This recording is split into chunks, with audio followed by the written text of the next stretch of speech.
할렐루야. 여러분 한 주간도 잘 지내셨습니까? 그런데 잘 못 지내신 분들이 있는 것 같더라고요.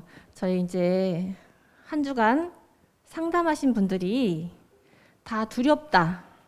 유튜브를 보고 저에게 전화하신 분들이 밤에 두려워서 못 잔다, 두렵다, 일을 잘 못하겠다, 그리고 무언가를 하려고 하는데 자꾸 걱정, 근심이 앞서고 뭔가를 시작을 못하겠다, 두렵다는 거예요.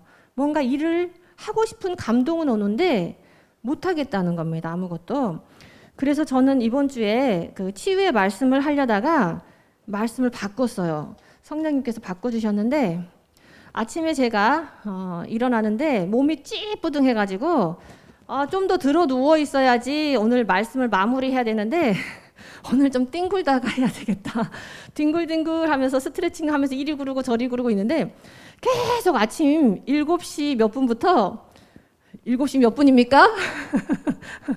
몇 분부터 카톡 오고 6시 몇 분부터 오는 거야. 카톡, 문자, 카톡, 그리고 전화 계속 와서 하나님께서 나에게 오늘 뭔가 일정이 있나 보다. 그리고 일어나야 되겠구나 하고 일찍 일어나서 말씀을 마무리하고 있는데 갑자기 전화가 왔습니다. 한 집사님께서 전화 와서 저희 집에 와도 되겠냐고. 너무너무 두렵다는, 걱정이 된다는 거예요. 하루 종일. 그래서 오세요 라고 그랬어요.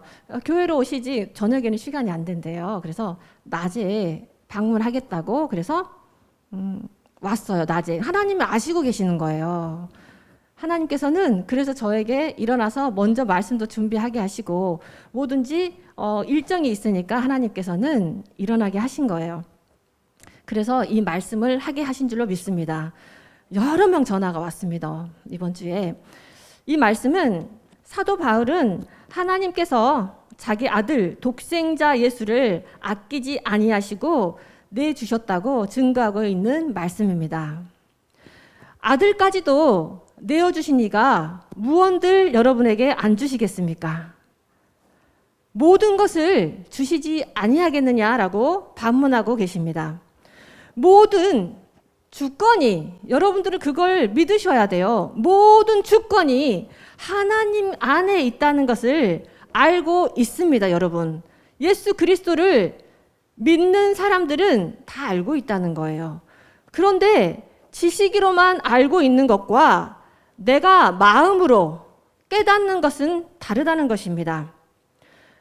모든 것을 그의 발 아래, 즉 권세 아래 두셨고 생사화복을 주관하시며 모든 선악을 심판하시는 대주제이십니다. 그 하나님께서 여러분 성도들을 위해서 모든 것을 아끼지 아니하시고 주시겠다고 말씀에 기록되어 있습니다. 여러분이 하나님을 택한 것이 아니에요. 착각하지 마세요. 내가 하나님을 믿었어. 그건 잘못된 발언이에요.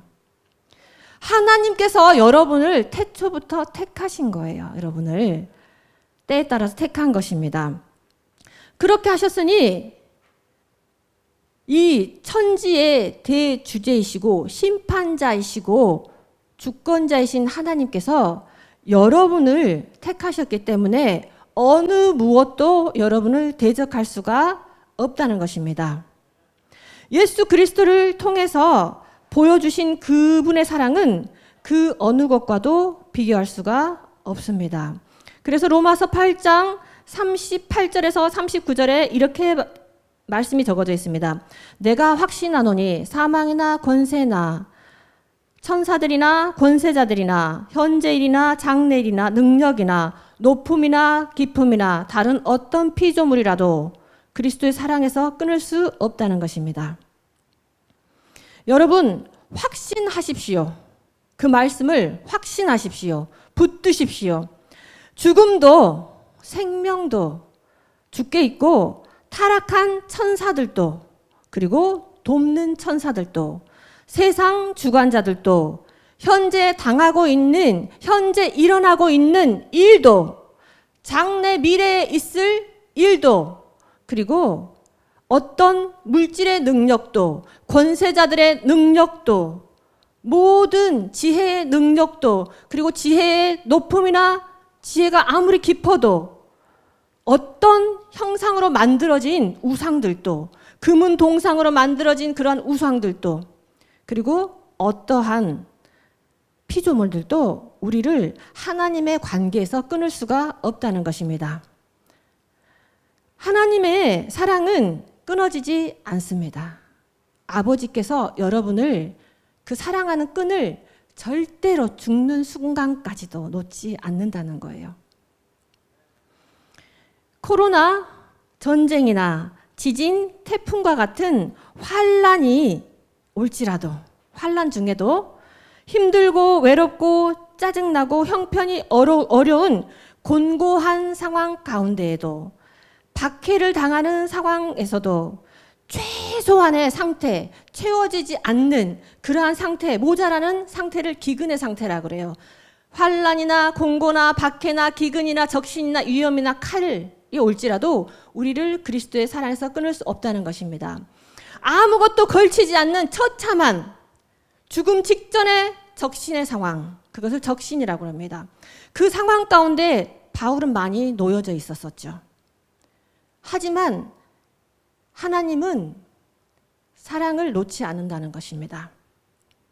풍랑을 만난 위험한 상황에서도, 죽임을 당하는 상황, 두려움의 상황에서도 하나님은 사랑하고 계시다는 것입니다. 그 사도 바울은 철저히 그 사랑을 느꼈어요. 얼마나 많은 고난과 얼마나 많은 적신과 기근과 박해를 당했습니까? 그분의 사랑은 어느 것도 어느 상황에서도 우리를 사랑하십니다. 우리가 주님의 십자가의 그 사랑을 깨달을 때 승리가 시작합니다. 여러분 승리하세요라고 말씀 많이 하시죠. 무엇 때문에 승리할 수 있습니까? 예수 그리스도의 십자가 사랑 때문에 우리는 승리한다는 것입니다. 그 깨달음은 오직 성령께서 깨닫게 해주십니다. 성령의 역사예요. 요한복음 14장 16절 말씀에 내가 아버지께 구하겠으니 그가 또 다른 보혜사를 너희에게 보내셔서 영원히 너희와 함께 계시게 하실 것입니다. 부활의 주님이 우리 안에 오셔서 우리는 더 이상 영적인 고아가 아닙니다. 영적인 고아가 아니에요. 우리의 위치가 변화되었습니다. 우리의 상황이 변화되었습니다. 처지가 변화되었습니다. 그러면 우리는 또한 자세가 바뀌어야 됩니다. 우리의 상황은 아주 좋은 위치에 놓여져 있는데 하나님께서 아주 좋은 위치에 우리를 그 포지션에 놓아졌는데 우리는 우리 자세가 변화되지 않고 있습니다. 우리 자세 때문에 우리는 너무 낮은 상황 가운데 늘 마음이 자체가 늘 어렵다고 두렵다고만 생각하는 것입니다. 로마서 8장 31절 말씀에 하나님이 우리를 위하시며 누가 우리를 대적할 수 있겠습니까? 이 말씀이 하나님은 내 편이라는 거예요. 남편도 아니고 내 편. 남의 편이 아니라는 것입니다. 그렇다면 이 어둠의 세상 주관자가 어둠의 세력이 우리를 대적할 수 있습니까? 이길 수 있습니까? 밤에 두려워서 잠을 못 잔다고 합니다. 어떤 분은. 그 어둠의 세상 주관자가 우리를 대적할 수 있습니까? 없습니다. 시편 118편의 7절에 주님께서 내 편이 되셔서 나를 도와주시니 나를 미워하는 사람이 망하는 것을 내가 볼 것이다. 이 사람이 아니고 영적인 세계에서도 보면 악한 영들도 있습니다. 그리고 하나님께서 뭐든지 도와주신다는 거예요. 내 편이기 때문에. 내 편이 있다는 게 얼마나 중요합니까? 어렸을 때부터 내 편 없는 사람은 되게 우울하고 힘들어요. 그런데 항상 여러분들에게 내 편이 있다는 거예요. 영원히 고아로 두지 않는다는 것입니다. 도와주시잖아요, 여러분들을. 부활의 주님이 내 안에서 역사하시기에 항상 이긴다, 승리한다는 의식으로 그 의식 자체를 변화시켜야 돼요. 여러분의 마음가짐을 변화시켜야 돼요. 충만하게 변화시켜야 될 줄로 믿습니다. 아들을 아끼지 아니하셨는데 모든 것을 우리에게 선물로 주시겠다고 약속의 말씀을 하고 계십니다. 이미 다 받았다. 해보십시오. 이미 다 받았다. 약속의 말씀을 하고 계십니다. 아직 안 온 것은 오고 있다. 오고 있다. 오고 있다. 응답도 응답이고 응답하지 않은 것도 응답이다. 아시겠습니까? 예. 우리의 삶은 마귀가 주는 정죄함의 삶에서 벗어나고 부정적인 삶에서 벗어나야 돼요, 여러분. 어떤 분이 그래요. 나는 늘 회개했는데 옛날의 삶에서 옛날에 죄 지었던 것을 회개했는데 자꾸 떠오르게 한대요. 그것은 마귀가 정죄하는 거예요, 여러분. 그 떨쳐내시기 바랍니다. 나는 돌이켰어요. 그 죄를 범하지 않아요. 다시는 죄를 범하지 않았는데도 계속 떠오르게 한대요. 그것은 마귀가 주는 너는 계속 죄를 지었어. 너는 나쁜 아이였어. 이렇게 계속 정죄를 하는 거예요. 그 정죄감에 빠지면 두렵습니다, 여러분. 우리의 삶은 그러한 저주, 미움, 시기 질투, 두려움, 슬픔 등의 부정적인 삶에서 벗어나야 합니다. 변화되어야 합니다. 그분이 그렇게 말을 해요. 어떤 상담하신 분이 너무너무 그렇게 하지 않으려고 하는데도 자꾸 질투하고 미워지고 두렵고, 이것은 누가 주는 생각입니까? 안 하려고 하는 대로 준다는 거예요.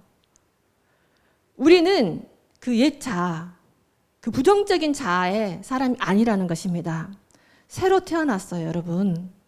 보라, 새 것이 되었도다. 이전 것은 지나갔습니다. 아멘. 여러분은 새로운 것이 되었습니다. 지금은 코로나 시기에 외적인 전도를 하기에는 참 힘든 상황입니다. 우리는 이럴 때 무슨 전도를 해야 될까요? 내적 전도, 내적 전도.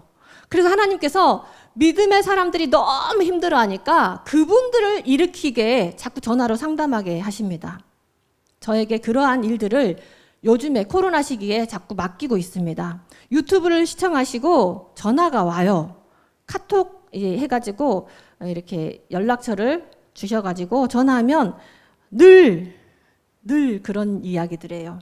힘들다, 어렵다, 아프다, 그리고 무섭다, 두렵다, 아무것도 못하겠다, 자녀에게 문제가 있다.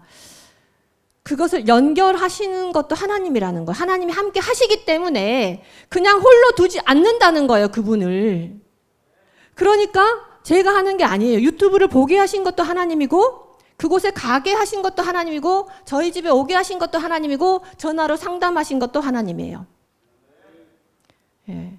그게 하나님의 인도하심이에요. 여러분을 고아와 같이 두지 않는다는 거예요, 그 상황 가운데서. 그래서 기도하게 하신다는 겁니다.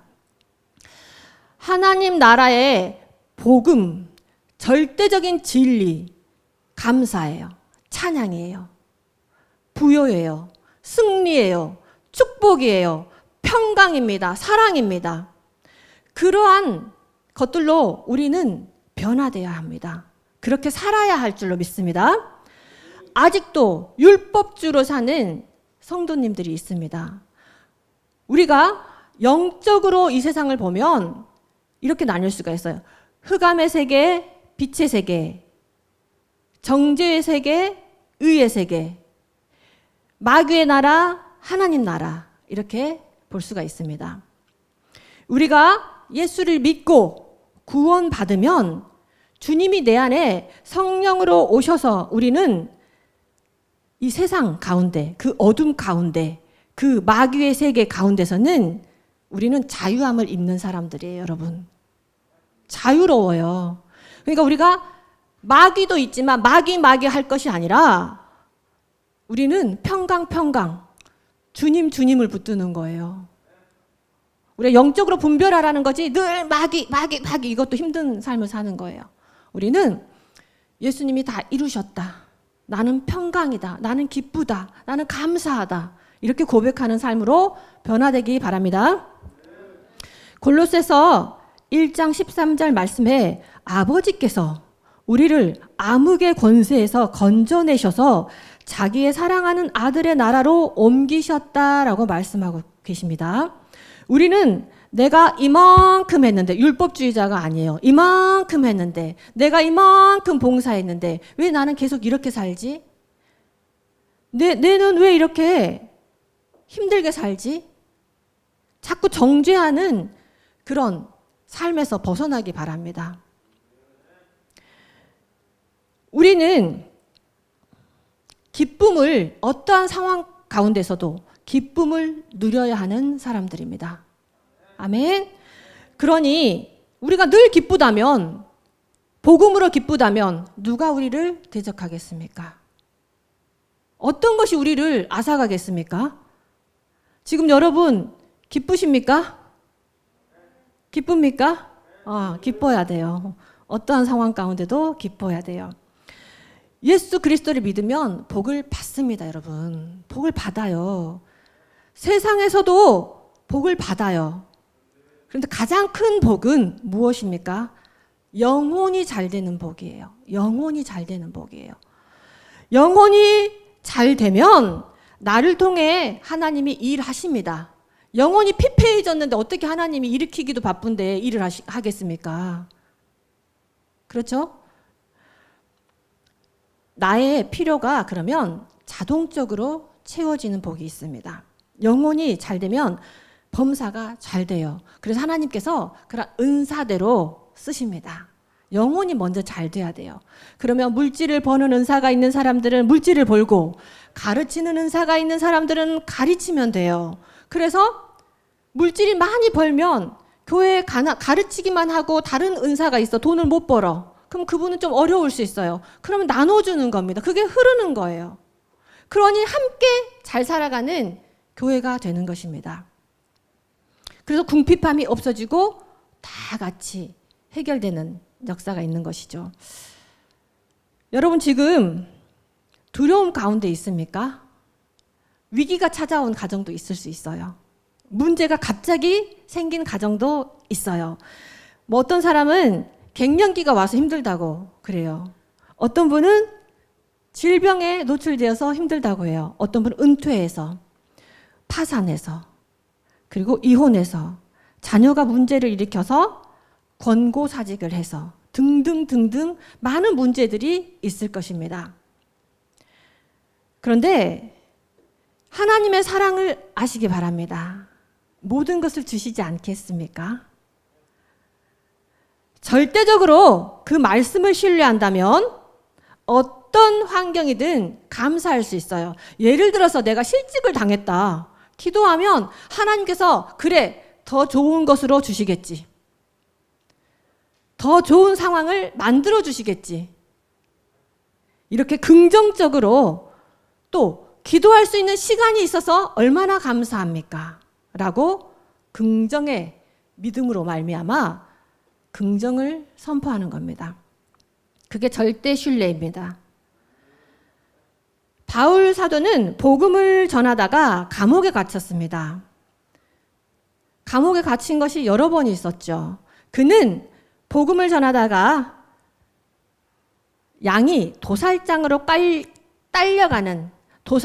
끌려가는 그런 죽음의 상황 가운데 많이 놓여져 있었어요. 그때 이렇게 고백한 거예요. 여러분, 이 말씀이 나온 겁니다. 그런데 바울은 감옥에 갇혀 있을 때도 찬양했잖아. 찬양하니 문이 딱 열리고 그 상황 가운데 그 간수와 간수의 가정이 구원받는 역사가 일어납니다. 그리고 또 하나님께서는 그에게 빌립보 교회를 세울 수 있는 그 기회로 삼아주십니다. 여러분, 여러분의 상황 가운데 놓였을 때 기도하시면 하나님께서 어떻게 쓰임 받게 하실지, 어떻게 회복시켜 주실지 모릅니다. 여러분, 내일 일은 난 몰라요. 여러분도 모르시잖아요. 그러니 내려놓으시기 바랍니다. 세워지는 기회가 올 수 있습니다. 우리에게 위기가 올 때 깊이 기도하시면 그 두려움에서, 그 환경에서 벗어날 줄 믿습니다.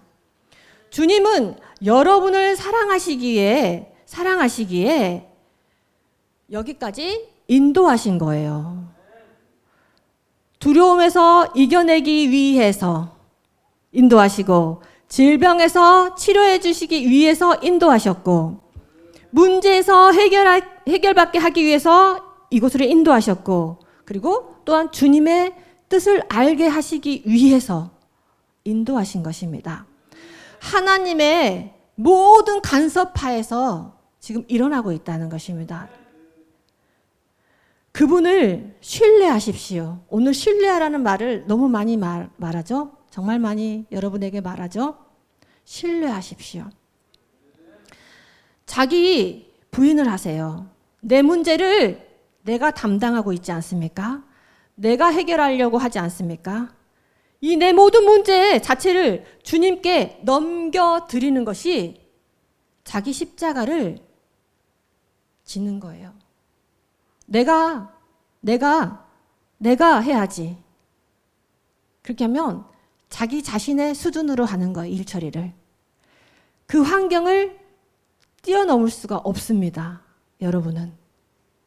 하나님의 능력에 맡긴다면 그 한계를 뛰어넘을 수가 있습니다. 이런 삶을 살 때, 넘겨드리는 삶을 살 때 두렵지 않고 문제가 해결되어 있습니다. 어느 순간에 문제가 해결되어 있습니다. 하나님께서 이루어 놓으신 것을 여러분들을 누리기만 한다는 것입니다. 누리면 됩니다. 여러분이 애써서 하려고 하니까 안 이루어지는 거예요.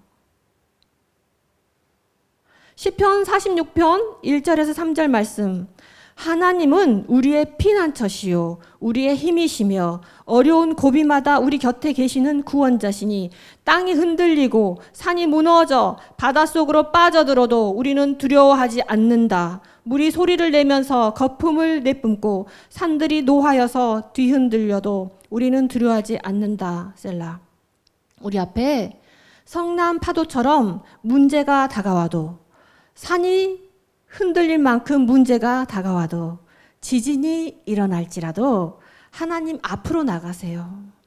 성경 말씀에 하나님께서 얼마나 많이 하나님은 피난처시라고 말씀하고 계십니까? 하나님은 여러분의 방패라고 말씀하시고 있지 않습니까? 두려워하지 말라고, 나는 너의 구원자라고. 왜 말씀을 읽기만 하십니까? 왜 말씀을 읽고 믿지 않으십니까? 그러니 상황이 변화되지 않는 것입니다. 늘 두려운 거예요. 늘 두려운 거예요. 시편 46편 5절에 하나님이 그 성 안에 계시니 그 성이 흔들리지 않는다. 동틀력에 하나님이 도와주신다라고 말씀하고 계십니다. 동틀력은 일찌감치 도와주시겠다는 뜻이에요. 매우 빠르게 도와주시겠다는 거예요. 미명에 새벽에 너를 도우리라. 내가 너의 말을 들었으니, 너의 기도를 들었으니 내가 하루속히 너를 도와줄게. 이렇게 말씀하고 계신다는 것입니다. 우리의 삶 가운데서 전쟁이 일어나고 있죠. 늘. 그 전쟁에서 하나님께서 승리로 이끌어 주시는 것입니다. 전쟁은 하나님께 속한 것이잖아요. 삶 가운데 모든 문제의 전쟁들을 하나님께 맡겨드리시기 바랍니다. 취업 전쟁, 경제 전쟁, 입시 전쟁, 건강 전쟁, 질병 전쟁, 부부 가정의 전쟁, 그리고 모든 전쟁에서 두려워하지 마시기 바랍니다. 오늘 유튜브로 들으시는 분들 두려워하지 마시기 바랍니다. 그래도 두렵습니까? 만약에 예배를 드려도 말씀을 읽어도 뭔가 두렵다. 근데 갱년기 현상이 오면 조금 호르몬 때문에 두려운고 잠이 안 오는 경우도 있어요, 여러분. 그럴 때는 갱년기에 해당되는 식품이나 그런 걸 드세요. 그런데도 안 된다. 뭐 병원 치료했는데도 안 된다. 그러면 영적인 것일 수가 있어요. 어떤 분은 전화 왔는데 영적인 걸 봤대요. 환상 중에 자꾸 보인다는 거예요. 시커매가지고 뭐 동그란데 시커매가지고 나타난대요. 그런 것은 영적이죠, 여러분. 그러니까 분별을 잘 하세요. 내가 마그네슘이 부족하고 칼슘이 부족해도 두려움이 있을 수 있어요. 내가 무조건 두렵다 해서 불안할 수가 있어요. 불안하면 좀 두려움으로 느끼잖아요. 무조건 내가 두렵다 해서 이건 마귀야, 이건 귀신이야 이러지 마시고 분별을 하시기 바랍니다. 갱년기 현상에 불면증 오니까 제가 그랬어요. 갱년기시죠? 그러면 갱년기에 필요한 식품 좀 드세요 라고 말씀해 드렸습니다. 분별을 하시기 바랍니다. 어떤 가정들은 이러한 것들이 있더라고요. 엄마가 정신적으로 막 폭력을 해요. 폭력을 하고 그리고 우울증도 있고 조울증도 있대요. 그러니 아들이 조현병이에요. 완전히 이제 정신이 이제 완전히 갔다고 그러더라고요. 그래서 그러한 것들이 내력이 내릴 수 있어요, 여러분. 그런 것들은 반드시 영적으로 치료를 받아야 돼요. 그런 가정들은. 그래서 아시고 대처를 하시기 바랍니다. 상담을 통해 또 사람을 통해 하나님께서는 여러모로 역사를 하십니다. 여러분을 만나게 하신 거예요. 저는 아무런 주권이 없어요. 하나님께서 여러분에게 역사를 해주십니다. 찬양 가운데서도 역사해 주시고 말씀 가운데서 역사해 주시고 말씀을 읽다가 기도하는 도중에도 역사를 해줄 것입니다, 여러분. 우리가 그분의 사랑이 인도하시는 거란 말입니다. 여러분을 절대로 끊어지지 않는 여러분과의 그 관계, 여러분이 도망가고 싶어도 여러분을 하나님은 절대적으로 놓지 않는다는 거예요. 환난이나 곤고나 박해나 기근이나 적신이나 위험이나 칼이 올지라도 어떠한 상황 가운데 놓여 있을지라도 높음이나 깊음이나 천사들이나 다른 어떤 피조물이라도 장래일이나 현재일이나 권세자들이나 어떠한 능력이나 여러분을 그 그리스도의 사랑에서 끊어지지 않는다는 것입니다. 한번 여러분을 택했잖아요. 영원한 하나님, 여러분을 성령까지 보내주셨잖아요. 여러분 안에. 여러분은 고아가 아닙니다. 그러니 절대 내가 외롭다, 혼자다 그렇게 생각하지 마시기 바랍니다. 그렇게 생각하시는 분들은 또 동역자들을 붙여주시더라고요. 여러분들에게. 기도의 동역자, 돕는 동역자, 문제를 해결해 줄 수 있는 동역자 이렇게 늘 붙여주는데도 그분들이 깨닫지 못해서 늘 옆에서 도와주고 있는데도 깨닫지를 못하더라고요. 그분들의 특징이 그래요, 여러분. 그러니 주변을 보십시오. 주변을 보세요. 둘러보세요. 얼마나 많은 사람들이 나를 도와주고 있고 교회에서 얼마나 나를 기도해주고 있고 나에게 사랑을 베풀고 있고 목사님이 기도해 주시지 문제를 해결해 주려고 열심히 기도하지요. 그리고 이것저것 막 챙겨주시죠. 주변에서 어려운 줄 알면 또 도와주죠. 그게 다 하나님의 사랑을 전달해주는 표현이라는 거예요. 그 사람이 하는 거 아닙니다, 여러분. 그리스도의 사랑이. 여러분, 우리는 마지막 말씀 정리합니다. 깨진 독이에요, 여러분. 여러분, 하나님께서 여러분에게 사랑을 부어주는데 우리는 깨진 독이에요. 늘 새 나가. 채워지지 않아. 늘 새 나갈 때 어떻게 해야 되는 줄 아십니까? 그 깨진 독을 채우는 방법. 호수에다가 그냥 담궈요. 호수에다가 그 독을 팡 담그면 물이 채워져요. 깨진 독에 붓지 마시고 내가 그 그리스도의 사랑 가운데 풍덩 담궈 보시기 바랍니다. 그리스도의 사랑을 느끼시기 축원합니다. 아멘.